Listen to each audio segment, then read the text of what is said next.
saya ini untuk menguji klaim. Menguji klaimnya. Uji klaim, ya, itu lebih Uji pas. klaim yang dikatakan Pak Andi Azwan terkait 72% kemiripan.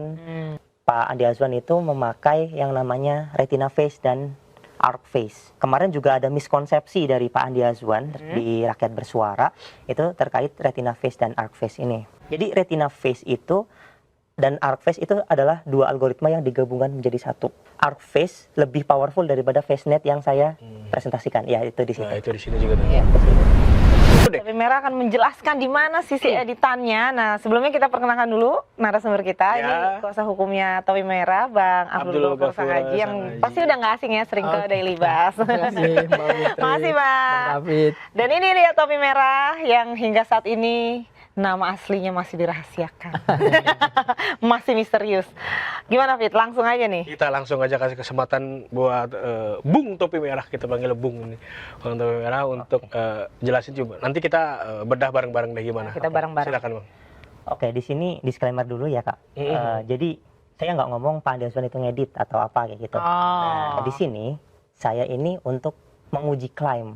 Menguji klaim. klaimnya. Uji klaim, ya, itu lebih Uji pas. klaim yang dikatakan Pak Andi Azwan terkait 72% kemiripan foto Pak Jokowi yang ada di ijazah dengan foto Pak Jokowi yang sekarang kayak gitu. Nah, di sini Pak Andi Azwan itu memakai yang namanya retina face dan arc face. Jadi saya jelaskan dulu ya di sini. Kemarin juga ada miskonsepsi dari Pak Andi Azwan di Rakyat Bersuara itu terkait retina face dan arc face ini. Jadi retina face itu dan arc face itu adalah dua algoritma yang digabungkan menjadi satu. Oke. Nah, kalau di pemrograman Python itu library-nya digabung jadi Insight Face gitu. Nah, Insight Face itu isinya retina yang untuk mendeteksi wajahnya, mendeteksi wajah doang, itu bukan mengrekognisi atau mengkomparasi gitu. Terus ada yang namanya arc face juga. Ya. Nah, arc face. Di sini arc face bisa dilihat ya di situ. Arc face itu menggunakan vektor untuk perhitungannya. Nah, kalau misalkan yang diklaim Pak Andi Azwan itu kan arc face lebih powerful daripada FaceNet yang saya presentasikan. Ya, itu di situ. Nah, itu di sini juga tuh. Ya, di sini. Bisa lihat di Nah, layar. ada additive angular margin loss itu menggunakan perhitungan vektor kayak gitulah ya. Nah, ini takutnya kalau secara teknis kan jadi makin pusing ya. Ada rumus-rumus gitu Ketemu ya. lagi tuh begini-begini tuh ya. Nah, Ini lewat bahasa yang lebih gitu. Aduh, simpel apalagi. kali ya.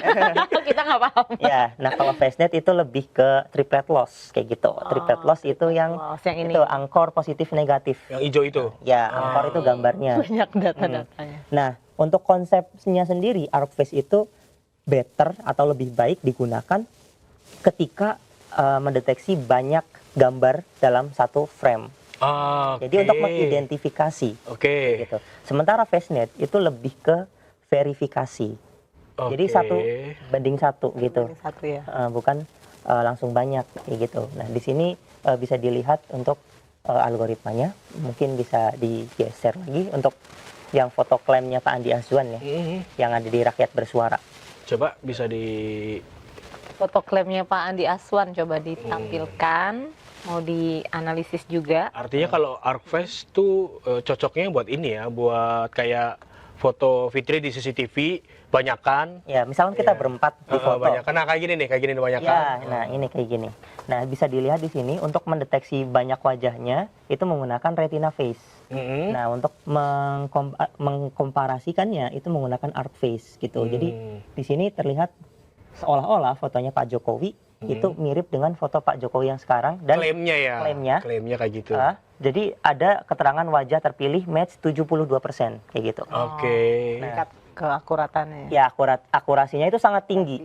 Padahal ketika saya tes ternyata nggak segitu tingginya kayak gitu. Berapa kalau yang Bisa digeser. geser lagi, guys.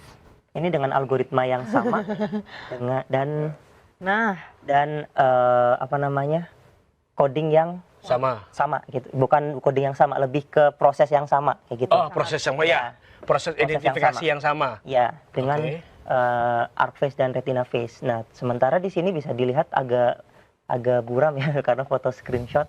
Nah, di sini itu hanya 35%. Oh, akurasinya kecil ya. 35% sama. Tadi katanya 72. Kalau misalkan kita bilang sama atau tidak, ini kan lebih ke similar ya. Similar itu kemiripan. Berarti 35% mirip dari 35% mirip. Tapi Ya. 35%.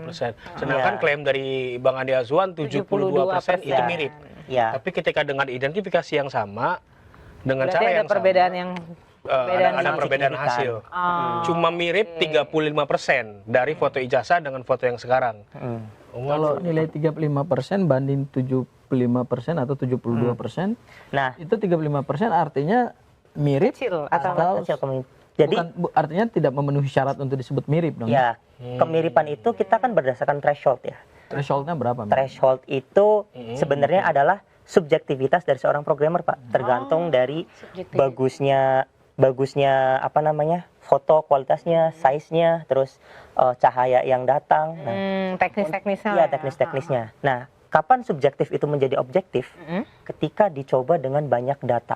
Wah, Nah, kayak gitu. baru itu jadi objektif ya. Iya, baru itu bisa jadi objektif. Karena kita misalkan bandingkan dengan CCTV. CCTV yang misalkan bisa mendeteksi wajah dan mengidentifikasi ini siapa. Ketika kita melihat CCTV itu sangat berbeda dengan kamera HD. Misalkan kayak kamera yang ada di depan saya. Nah, itu sangat berbeda kualitasnya.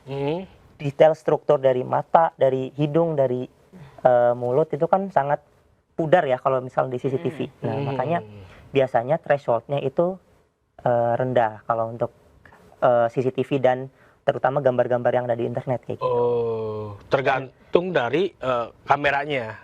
Ya fotonya, kualitas fotonya. Nah, ini thresholdnya saja sudah 50% itu sangat rendah. Itu aja belum bisa bypass, belum bisa melewatin threshold itu. Artinya bisa dikatakan sangat rendah kayak gitu.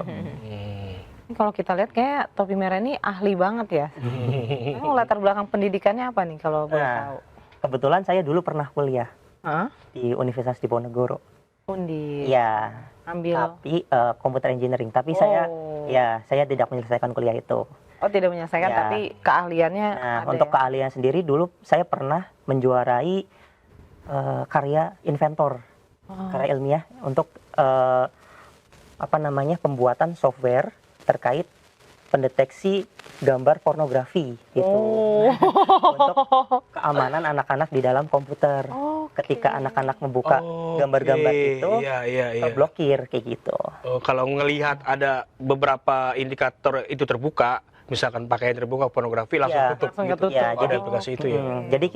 Jadi saya membaca data gambar yang masuk ke dalam komputer itu. Terus kita filter ketika ada yang indikasi ke arah pornografi. Nah, deteksinya juga sama, mirip-mirip seperti ini. Oke. Deteksi tepi Dan itu juaranya di Thailand. Di Thailand. Oh, oke. Nah, Gak sempet baca? Dengerin aja, klik icon text to speech di okezone.com.